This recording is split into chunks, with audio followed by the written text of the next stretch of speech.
திருக்குரானை ஓதுவதற்கு நாம் எந்த அளவுக்கு முக்கியத்துவம் கொடுக்க வேண்டும், அதை நாம் எவ்வாறு ஓத வேண்டும் என்பது குறித்த செய்திகளை நாம் தெரிந்து கொள்ள வேண்டும். ஏனென்றால் குரான் அருளப்பட்ட மாதம், குரானுடைய சிறப்பு என்ன, அதனுடைய தத்துவம் என்ன, அதை நாம் ஓதுவதால் நமக்கு கிடைக்கக்கூடிய நன்மைகள் என்ன என்பது குறித்து நாம் தெரிந்து கொள்ள வேண்டும். கணியத்துக்குரிய இஸ்லாமிய பிரிவுகளை சோர்களே, மக்களுக்கு வழிகாட்டுவதற்காக, நேரிய வழி எது என்பதை காட்டுவதற்காகவும், தவறு எது சரி எது என்பதை காட்டுவதற்காகவும் அருளப்பட்ட இந்த குர்ஆன் ரமலான் மாதம் அருளப்பட்டது என்று திருமறை குர்ஆனிலே அல்லாஹ் தஆலா சொல்கிறார். அத்தகைய ரமலான் மாதத்தை அடைந்திருக்கிறோம். குர்ஆன் நம்மிடையே இருக்கிறது. ஆனால் அதை ஓத தெரிந்தவர் எத்தனை பேர்? அதை அரபியிலே பார்த்து வாசிக்கக்கூடிய திறன் எத்தனை பேருக்கு இருக்கிறது? எத்தனை பேர் அதனை கற்றிருக்கின்றார்கள்? கற்றுக்கொண்டவர்கள் எத்தனை பேர் அதை நாள்தோறும் ஓதி வருகின்றார்கள் என்பதையெல்லாம் நாம் பார்க்கின்ற போது மிக கவலைக்குரிய நிலையாக இருக்கிறது. கணியத்திற்குரிய இஸ்லாம் பிரிவுள்ள சோர்களே, நம்மில் பலர் திருக்குரானை அரபியில் வாசிக்க தெரியாமல் இருக்கின்றனர். அரபியில் வாசிக்க தெரியாத நிலை இருக்கின்றது. அந்த நிலை மாற வேண்டும். நாம் திருக்குரானை ஓத கற்றுக்கொள்ள வேண்டும். அல்லாஹ் தஆலா சொல்கின்றான், வலகத் யஸ்ஸர்னல் குர்ஆன லிذிக்ர் ஃபஹல் மின் முத்தக்கிர். நாம் இந்த திருக்குரானை ஓதுவதற்கு, திருக்குரானை நாம் லேசாக ஆக்கி வைத்திருக்கிறோம், எளிமையாக ஆக்கி வைத்திருக்கிறோம். லிذிக்ர் அதாவது படிப்பினை பெறுவதற்கு. படிப்பினை பெறுவதற்கு என்று சொன்னால் ஒருவர் ஓதி படிப்பினை பெறுவதற்கு, ஓதுவதற்கும் படிப்பதற்கும் மனனம் செய்வதற்கும் அதை அல்லாஹ் தஆலா மிக லேசாக எளிமையாக ஆக்கி வைத்திருக்கிறார். அந்த எளிமையாக ஆக்கி வைத்திருப்பதன் காரணமாகத்தான் இன்று உலகில் பல லட்சம் ஹாஃபில்கள் இருக்கிறார் என்று சொன்னால் அந்த திருக்குரானை ஓதுவதற்கும் மனனம் செய்வதற்கும் அல்லாஹ் தஆலா எளிமையாக ஆக்கி வைத்திருக்கிறார். அதனால்தான் இன்று சின்ன பிள்ளைகள் கூட 7 வயது பிள்ளை, 8 வயது பிள்ளை, 11 வயது பிள்ளைகள் எல்லாம் மனப்பாடம் பண்ணிட்டாங்க திருக்குரான். இப்படி பண்ணுவதற்கு அடிப்படை காரணம் என்ன? அல்லாஹ் தஆலா அதை ஓதுவதற்கு எளிமையாக ஆக்கி வைத்திருக்கிறார். ஓதுனா மனப்பாடம் செஞ்சால் மிக லேசாக மனசில் பதிஞ்சு, அதுக்கு பிறகு மீண்டும் மீண்டும் அதை மீண்டும் மீண்டும் அதை ஓதுவதன் காரணமாக அது மனசில் ஆழமாக பதிந்து. இவ்வளவுதான். அப்போ இந்த ஓதுவதற்கு மிக லேசு, மனனம் செய்வதற்கு மிக எளிது, விளங்குவதற்கு, அதனுடைய கருத்துக்களை விளங்குவதற்கு மிக லேசானது, எளிமையானது. கருத்துக்கள் கடினமான கருத்துக்களோ மிகப்பெரிய அறிஞர்கள் மட்டும்தான் புரிந்து கொள்ள முடியும், சாதாரண மனிதர் புரிந்து கொள்ள முடியாது என்ற விதத்திலோ கிடையாது. சட்டங்களை தவிர மற்றவையெல்லாம் மிக லேசாக சாதாரண மக்கள் விளங்கி கொள்ள முடிகின்ற அளவுக்குத்தான் திருக்குரான் இருக்கிறது. எனவே சட்டங்கள் குறித்த செய்திகளை மட்டும் ஆலிம்களிடம் கேட்டு தெரிந்து கொள்ள வேண்டும். மற்றவற்றையெல்லாம் நீங்களே படித்து அறிந்து கொள்ளலாம். ஏக இறைவன் ஒருவன், அவனைத்தான் நீங்கள் வணங்க வேண்டும் என்று ஒரு இடத்திலே சொல்கின்றான். 7 வானங்கள் பூமியை நான் படைத்திருக்கிறேன் என்று அல்லாஹ் தஆலா சொல்கின்றான். இதையெல்லாம் வாசிக்கும் போது மிக லேசாக விளங்கணும். எல்லாருக்கும் யாரும் இதெல்லாம் கஷ்டப்பட்டு தான் விளங்கணும் அப்படின்னு கிடையாது. மிக லேசாக மிக எளிமையாக விளங்கி கொள்ளலாம். அப்படிப்பட்ட விதத்தில் தான் அல்லாஹ் தஆலா திருக்குரானை நமக்கு வழங்கி இருக்கிறார். எனவே படித்தால் புரிந்து கொள்ள முடியும். அரபியில் படித்தால் அரபியில் ஓதுவதற்கு மிக எளிது, மனனம் செய்வதற்கு மிக எளிது, அதனுடைய கருத்துக்களை புரிந்து கொள்வது மிக எளிது.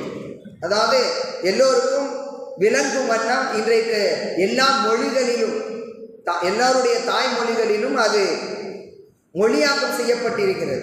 அதனால் உருது தெரிந்தவர்கள் உருதுல வாசிக்கலாம், தமிழ் தெரிந்தவர்கள் தமிழில் வாசிக்கலாம், ஆங்கிலம் தெரிந்தவர்கள் ஆங்கிலத்தில் வாசிக்கலாம். இப்படி எல்லா மொழிகளிலும் அது டிரான்ஸ்லேஷன் செய்யப்பட்டு மொழியாக்கம் செய்யப்பட்டு இருக்கிறது.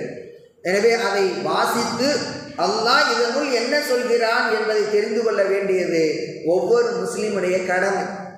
முதல்ல நம்ம செய்திகளை தெரிந்து கொண்டால்தான் நம்ம அந்த செய்திகளை மற்றவர்களுக்கு சொல்ல முடியும், முஸ்லீம் அல்லாதவர்களுக்கு சொல்ல முடியும். முதல்ல நமக்கே தெரியல, நமக்கே இன்னொருத்த முஸ்லீமாக புதுசாக இஸ்லாத்துக்கு வந்தவன் அவன் படிச்சுட்டு நமக்கு சொல்கிறான். அப்படிப்பட்ட நிலை இன்றைக்கு இருக்கிறது. அப்போ முஸ்லீம்கள் குர்ஆனை வாசிக்கவில்லை, அரபியில் வாசிக்க தெரியல, ரெண்டாவது தமிழில் எடுத்து வாசிக்கிறது இல்லை, மொழியாக்கத்தை வாசிப்பது கிடையாது. அப்போ அதனால திருக்குறானில் என்ன சொல்லப்பட்டிருக்கு அப்படிங்கிற செய்தியே நிறைய பேருக்கு தெரியாமல் இருக்கிறது.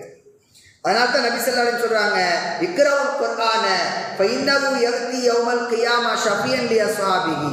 குர்ஆனை நீங்கள் ஓதுங்கள், அதை ஓதக்கூடியவர்களுக்கு அது நாளை மறுமையில் ஷஃபாத்து செய்யக்கூடியதாக வரும், பரிந்துரை செய்யக்கூடியதாக அது வரும் என்று நபி ஸல்லல்லாஹு அலைஹி வஸல்லம் சொல்கின்றார். அப்போ இந்த திருக்குறானை நாம் ஓத வேண்டும், அதை அல்லும் பகலும் ஓத வேண்டும். மிக குறிப்பாக இந்த ரமலான் மாதத்திலே நாம் ஓத வேண்டும். கணியத்திற்குரிய இஸ்லாமிய பெரியவர்களே சகோதரர்களே, திருக்குறானை நபி ஸல்லல்லாஹு அலைஹி வஸல்லம் அவர்களுக்கு கொண்டு வந்த ஜிப்ரீல் அலைஹிஸ்ஸலாம் அவர்கள் ஒவ்வொரு தடவையும் அவங்களுக்கு ஓதி காட்டுவாங்க, ஓதி காட்டிட்டு போவாங்க, அது தனி விஷயம். ஆனால் ரமலானில் அதுவரையும் எவ்வளவு அருளப்பட்டதோ அந்த வசனங்கள் அனைத்தையும் மொத்தமாக ஓதி காட்டுவாங்க. ஒவ்வொரு ரமலான்லையும் இது நடக்கும். நபி ஸல்லல்லாஹு அலைஹி வஸல்லம் அவர்களுக்கு ஜிப்ரீல் அலைஹிஸ்ஸலாம் அவர்கள் குர்ஆனை கற்பிப்பார்கள். வகான யல்காஹு ஃபீ குல்லி லைலத்தின் மின் ரமலான் ஃபயுதாரிசுல் குர்ஆன. அதாவது ரமலானுடைய ஒவ்வொரு இரவும் அவர்களுக்கு அந்த வசனங்கள் போடப்பட்டு வந்தன, சொல்லப்பட்டு வந்தன. ஃபயுதாரிசுல் குர்ஆன, குர்ஆனை அவர்களுக்கு நபி ஸல்லல்லாஹு அலைஹி அவர்களுக்கு அவர் கற்பிப்பார்கள். ஜிப்ரீல் அலைஹிஸ்ஸலாம் அவர்கள் கற்பிப்பார்கள். அதாவது அப்படியே ஓதி காட்டுவாங்க. இதுவரையும் அருளப்பட்ட வசனங்களை மொத்தமாக ஓதி காட்டுவார்கள். இது ஒவ்வொரு ஆண்டும் நடக்கக்கூடிய விஷயம். அவன் இந்த திருக்குர்ஆன் இவ்வாறு தான் சேமிக்கப்பட்டது. நபி ஸல்லல்லாஹு அலைஹி அவர்களுடைய உள்ளத்திலிருந்து அதை அதாவது சஹாபாக்கள் எழுதினார்கள். அது பிற்காலத்திலே ஒன்று திரட்டப்பட்டு தொகுக்கப்பட்டு நமக்கு இன்றைக்கு குர்ஆனாக, முழுமையான குர்ஆனாக நமக்கு இருக்கிறது. இதிலே அல்லாஹ் தஆலா பாதுகாத்து வைத்திருக்கிறான். யாரும் எதையும் சேர்த்து விடக்கூடாது என்பதற்காக அல்லாஹ் தஆலா அதை பாதுகாத்து வைத்திருக்கிறான்.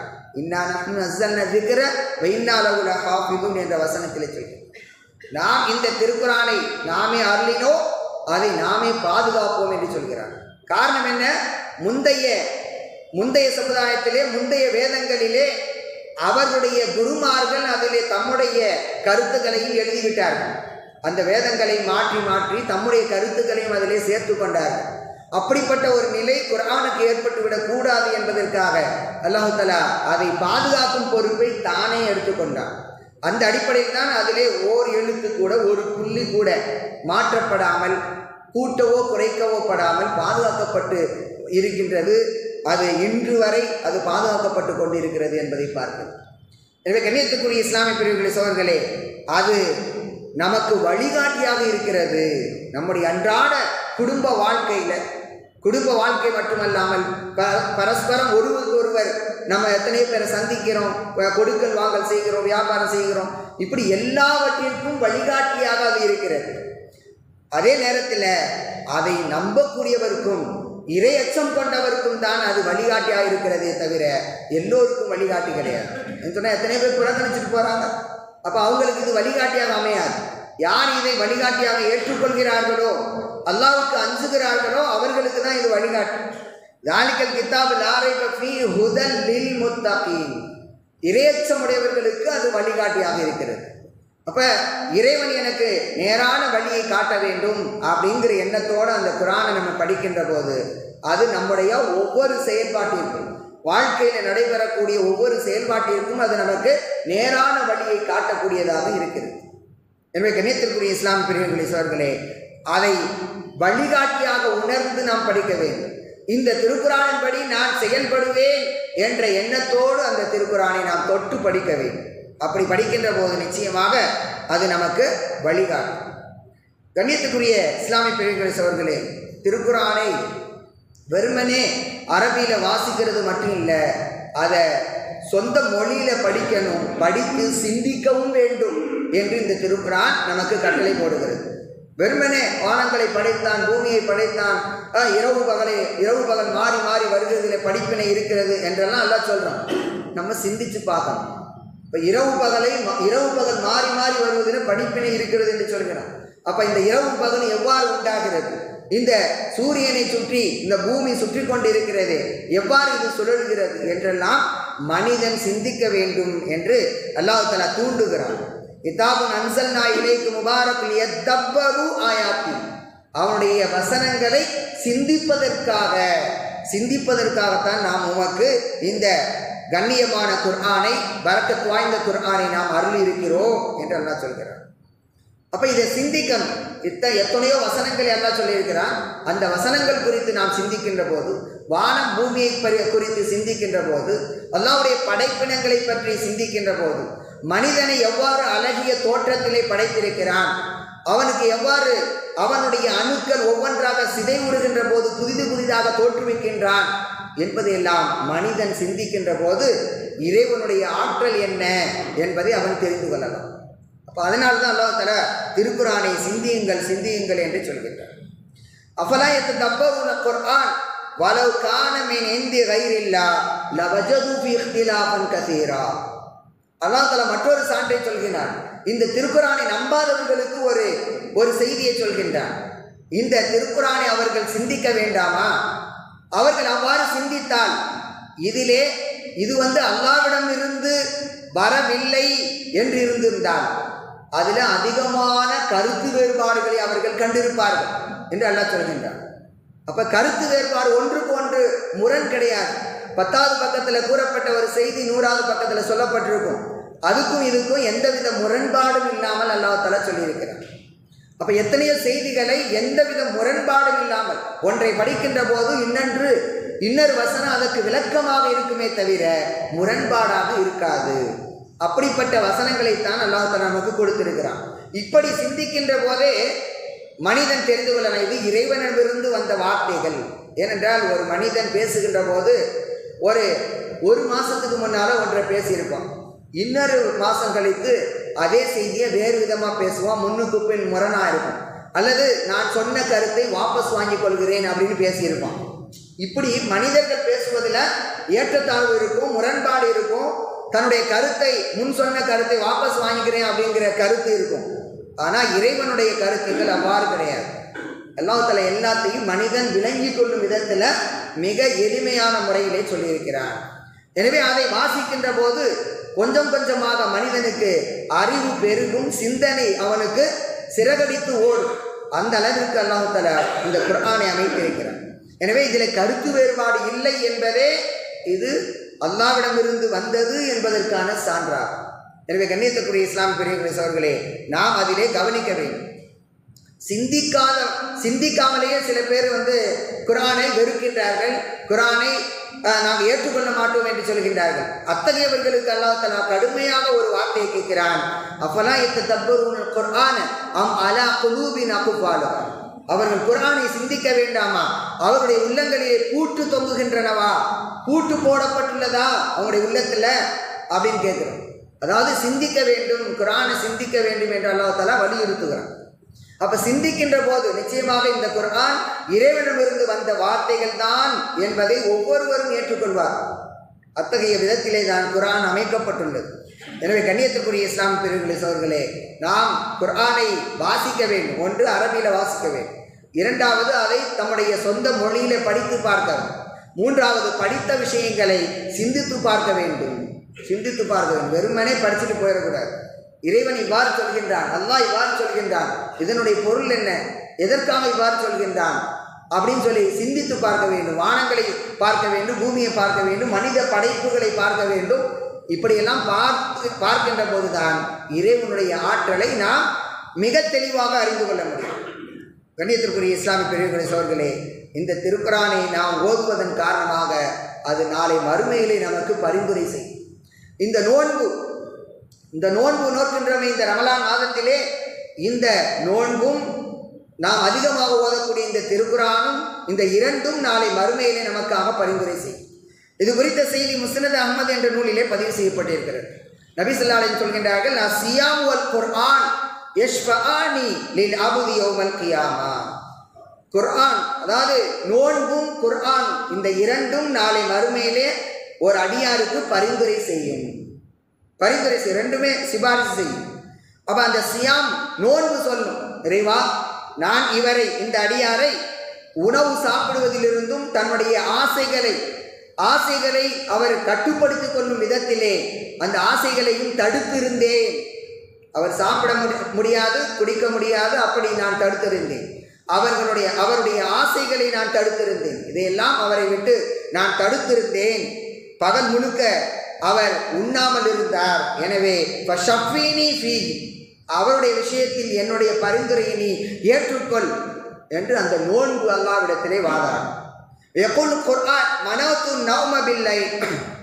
இரவிலே அவர் தூங்குவதை நான் தடை செய்திருந்தேன். இரவுல அவர் தூங்கலை ஒழுங்கா. இரவெல்லாம் என்ன செய்தார்? இரவுலே அல்லாஹ்வை வணங்கி கொண்டிருந்தார். தராவி தொழுதாரு, கியாமுல் லைல் தொழுதாரு. இப்படி தொழுது கொண்டிருந்தார். தொழுகையில் என்ன செய்வோம்?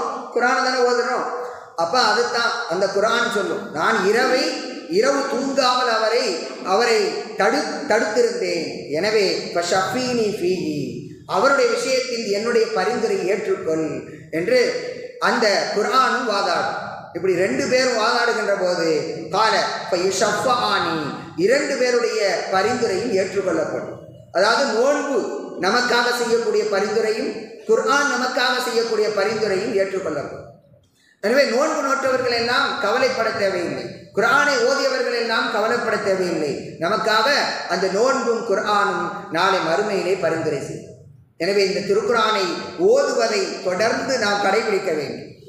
கண்ணியத்திற்குரிய இஸ்லாமிய பிரிவுகளை சகோதரர்களே, நபி ஸல்லல்லாஹு அலைஹி வஸல்லம் பொறுப்பு என்ன? நபி ஸல்லல்லாஹு அலைஹி வஸல்லம் பொறுப்பு என்னவென்றால், தம்முடைய அந்த ஏகத்துவ பிரச்சாரத்தை மக்களுக்கு சொல்வது மட்டுமல்ல, இந்த அருளப்பட்ட குர்ஆன், அல்லாஹ்விடமிருந்து அருளப்பட்ட அந்த திருக்குர்ஆனை அப்படியே மக்களுக்கு ஓதி காட்ட வேண்டும். அது அவங்களுடைய பொறுப்பு. அந்த ஓதி காட்டிய அந்த பொறுப்பின் அடிப்படையில் தான் திருக்குர்ஆனை பதிவு செய்யப்பட்டிருக்கு. அப்படிப்பட்ட அந்த திருக்குர்ஆன் இன்று வரை நமக்கு வழிகாட்டி கொண்டிருக்கிறது. அதை நாம் ஓதிக்கொண்டிருக்கிறோம். அப்போ ஓதுவது என்பது மிக முக்கியமான பொறுப்பு. நுபுவத்தில் அது ஒரு அங்கம். அந்த அடிப்படையில் திருக்குர்ஆனை ஓதுவது ஒரு அங்கம் என்பதை நாம் விளங்கிக் கொள்ள வேண்டும். பொருள் புரிகிறதோ புரியலையோ, ஓதுவது ஒரு அங்கம். அது தனிப்பட்ட அமல். அதை நம்ம தெரிஞ்சுக்கணும். புரியாமல் ஓதுனா நன்மை இல்லை அப்படின்லாம் சொல்லக்கூடாது. ஓதுகின்றோம், அரபியில் ஓதுகின்றோம். அப்படி ஓதுகின்ற போது அதற்கான நன்மை நமக்கு உண்டு. அதன் பிறகு அதை விளங்க வேண்டும், சிந்திக்க வேண்டும் என்பது தனி விஷயம். அதை செய்ய வேண்டும்தான். ஆனால் ஓதுவதற்கு தனிப்பட்ட முறையில் நன்மை உண்டு என்பதை நாம் விளங்கிக் கொள்ள வேண்டும். ஏனென்றால் நபி ஸல்லல்லாஹு அலைஹி வஸல்லம் அவர்களை அவ்வாறு தான் அனுப்பி வைத்திருக்கிறான். இது பாஸ ஃபீகும் ரசூலம் மின் அன்ஃபுஸிஹிம் யத்லு அலைஹிம் ஆயாத்திஹி வ யுஸக்கீஹிம் வ யுஅல்லிமுஹுல் கிதாப வல் ஹிக்மா. மூன்று விஷயம். ஒரு நபி எதற்காக அனுப்பப்படுகிறான்னு சொன்னால் மூன்று விஷயம். யத்லு அலைஹிம் ஆயாத்திஹி, அல்லாஹ்வுடைய வசனங்களை அவர் மக்களுக்கு ஓதி காட்டுவார். ஒன்று. விஸக்கீஹிம், அவர்களை தூய்மைப்படுத்துவார். அதாவது தவறான கொள்கையில் இருக்கக்கூடியவர்களை எல்லாம் சரியான கொள்கைக்கு கொண்டு வந்து ஏக இறைவன் ஒருவனைத்தான் நாம் வணங்க வேண்டும் என்ற சரியான கொள்கைக்கு அவர்களை கொண்டு வந்து அவர்களை தூய்மைப்படுத்துவது. இதுதான் இரண்டாவது. அல்லிமுஹுமுல் கிதாப வல் ஹிக்மா, அதுக்கு பிறகு அந்த கிதாபில் என்ன உள்ளது அப்படிங்கிறத குறித்து மக்களுக்கு போதிப்பார், ஞானங்களையும் போதிப்பார். இதுதான் மூன்றாவது.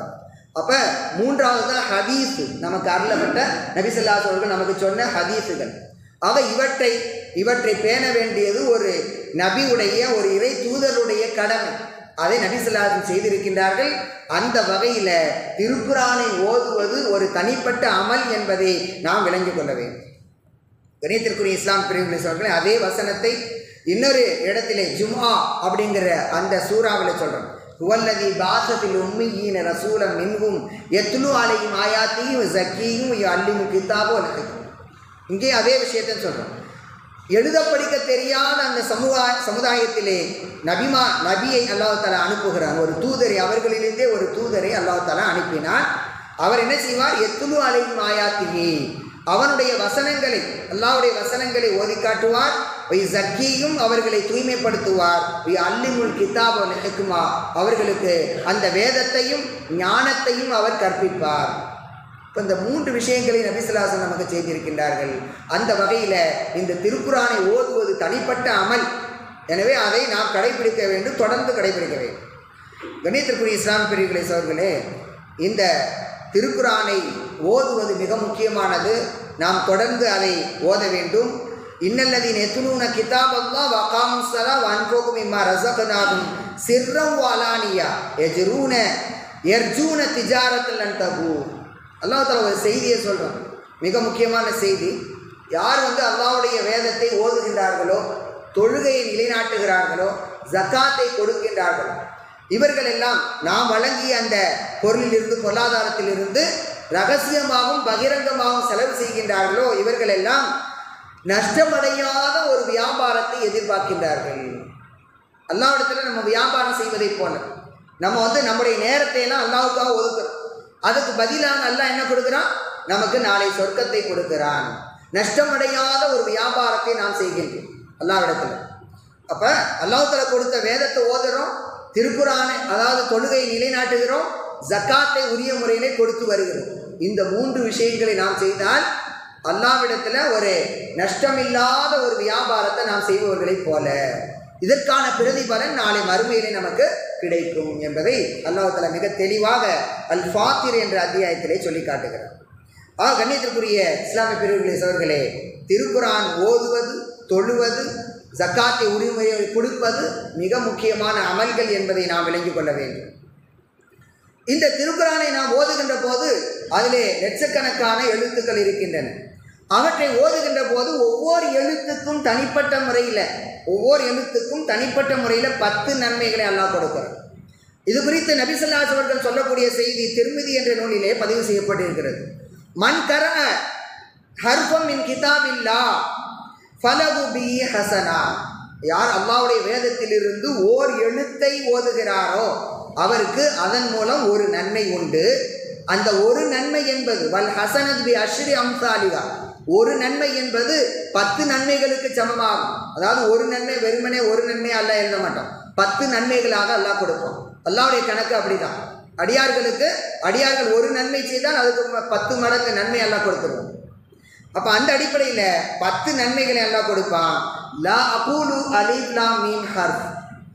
குர்ஆனுடைய தொடக்கத்தில் என்ன வருது? அலிஃப் லாம் மீம் அப்படின்னு வருதா? அந்த அலிஃப் லாம் மீம் என்பது ஒரு எழுத்து என்று நான் சொல்ல மாட்டேன். மாறாக வலாக்கின் அலிஃபுன் ஹர்ஃபுன் வ மீ லாமுன் ஹர்ஃபுன் வ மீமுன் ஹர்ஃபுன். அதில் அலிஃப் என்பது ஓர் எழுத்து, லாம் என்பது மற்றொரு எழுத்து, மீம் என்பது மற்றொரு எழுத்து. ஆக 3 எழுத்துக்கள். அப்படின்னா 30 நன்மைகள் நமக்கு கிடைக்கும். அலிஃப் லாம் மீம் என்று ஓதுகின்ற போது 30 நன்மைகளை நாம் பெறுகின்றோம். அதுக்கப்புறம் தாலிகல் கிதாப் லா ரைப ஃபீஹி என்று தொடர்ந்து ஓதுகின்ற போது அவ்வளவு நன்மைகளை நாம் பெறுகின்றோம்.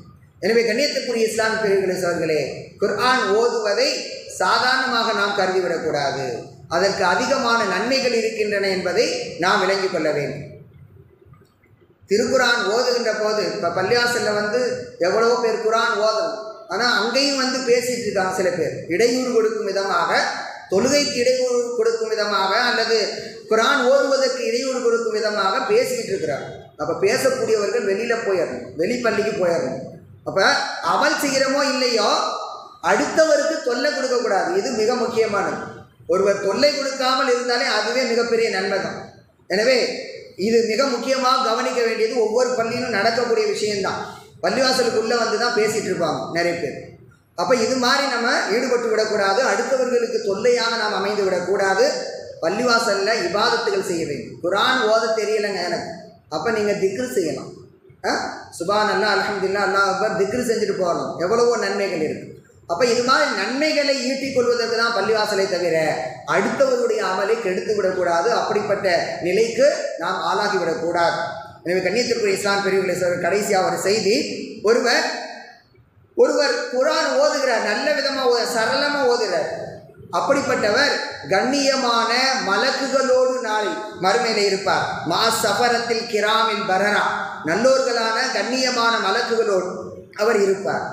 அதே நேரத்தில் ஒருவர் ஓத தெரியல, ஆனாலும் விட்டுடாம கஷ்டப்பட்டு திக்கி திணறி தாலிகல் கிதாப் லா ரைப ஃபீஹி அப்படின்னு கஷ்டப்பட்டு ஓதுறார். இப்படி ஓதுனா வகுவாலை ஷாக்குன், அவர் ஓதுவது சிரமமாக இருக்கிறது, திக்கி ஓதுகிறார். அப்படி ஓதுகின்ற போது லகு அஜ்ரானி, அவருக்கு 2 கூலிகள் உண்டு.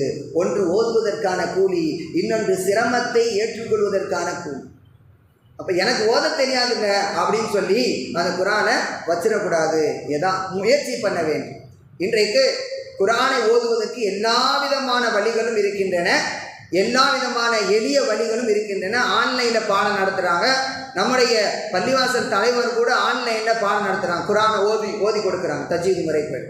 இப்படி எல்லா விதத்திலும் குரானை ஓதுவதற்கு எல்லா விதமான வழிகளும் இன்று வந்துவிட்டன. எனக்கு ஓத தெரியாது அப்படின்னு சொல்வதற்கு இன்னைக்கு வாய்ப்பே கிடையாது. ஏன்னு சொன்னால் எல்லா விதமான வாய்ப்புகளும் இன்று வந்துவிட்டன.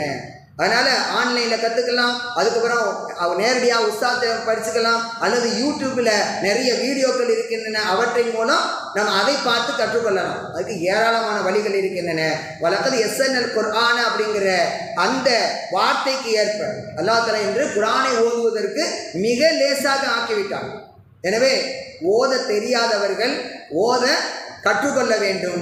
ஓத தெரிந்தவர்கள் மற்றவர்களுக்கு கற்றுக் கொடுக்க வேண்டும். ஏனென்றால் நபி ஸல்லல்லாஹு அலைஹி வஸல்லம் சொன்னாங்க, கைருக்கும் மன் தஅல்லமல் குர்ஆன வ அல்லமஹு, உங்களுள் சிறந்தவர் குர்ஆனை தாமும் கற்று அதை பிறருக்கும் கற்பிப்பவரே என்று சொன்னார்.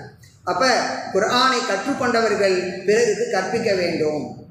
யாருக்கு ஓத தெரியுமோ அவங்கள்ட்ட நீங்கள் தான் போகணும். எனக்கு கற்றுக் கொடுங்க, குர்ஆனை நீங்கள் கற்றுக் கொடுங்க அப்படின்னு சொல்லி போய் கேட்கணும். அப்போ அதற்கான ஒரு நேரத்தை நியமனம் செய்து கொண்டு அதிலே நீங்கள் ஓதி அந்த குர்ஆனை அரபியில் ஓத ஒவ்வொருவரும் கற்றுக்கொள்ள வேண்டும். இன்ஷா அல்லாஹ் அத்தகைய நல்வாய்ப்பை நாம் அனைவருக்கும் தருவானாக. குர்ஆன் ஓதி இருக்கக்கூடியவர்கள் அனைவரும் குர்ஆனை ஓதுவதற்கும் ஓத தெரியாதவர்கள் ஓத கற்றுக்கொள்வதற்கும் அல்லாஹ் தஆலா நல்வாய்ப்பை நம் அனைவருக்கும் தந்தல் புரிவானாக. வாஹிர் தஅவானா அல்ஹம்துலில்லாஹி ரப்பில் ஆலமீன். அஸ்ஸலாமு அலைக்கும் வரஹ்மத்துல்லாஹி வபரகாத்துஹு.